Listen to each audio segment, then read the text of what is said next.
If you want to enable picture-in-picture mode on your Galaxy device, whether the S25, S22, S23, S24 or even the older gen devices, it's rather quite simple for us to do so because it typically uses the same One UI software.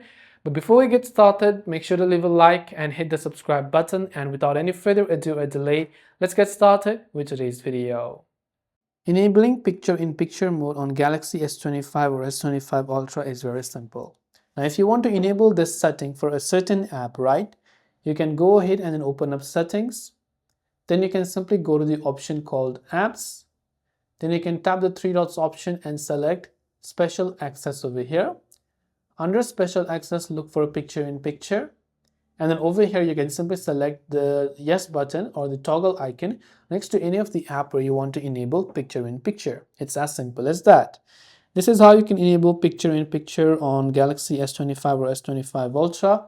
I hope the video helped you out, and if you have any questions, feel free to leave them down below. Thanks for watching till the very end of this tutorial, and as always, see you soon in the next video.